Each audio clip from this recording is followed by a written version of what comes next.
Hi everyone, it's Sunday, August 29th, time for another HideNet Week in Review. I'm Vera Dordick. It was not a good week for the U.S. hide market. Prices took a dive, and it was by anywhere from $2 to $5 depending on the selection. Some say it was only a matter of time for many reasons, but right now logistics and COVID are the main drivers pushing things down. Looking at heavy Texas steers, they fell by about $5.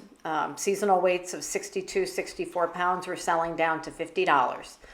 Other steer selections were also lower, and as we said, it could be anywhere from a couple of dollars on up. Cows also lost some ground on prices, but not by as much, but that's probably because sales volumes were low. Combined export sales for the week ending August 19th were still not very good, although they were a bit higher than last week at 350,800. Combined shipments were a bright spot this week, and in fact they were the highest of the year at 765,100, and that's also up by 52% over last week.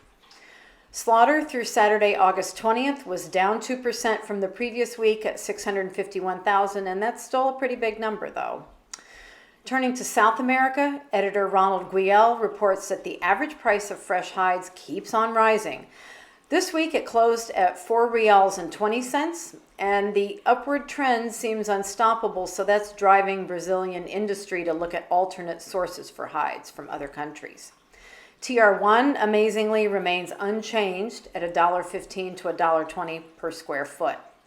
And the rest of Latin America was quite stable again this week with regard to prices. In other news from Brazil, official data confirms the low supply of animals for slaughter. Minerva bought 2 Australian meat processing plants this week. And from elsewhere in Latin America, in Argentina, the Penalty Footwear Company is investing $26 million in new facilities. In July, the footwear sales in the Chilean capital were up by 950%. In Colombia, Vélez is celebrating its 35th anniversary with a commitment to sustainability. And in Mexico, the 85th Zapica hosted 1,692 buyers. So that's all we have for this week. Next week, we're back with the European report as the Italians will be back from their summer holiday. And until next week, good night from HideNet.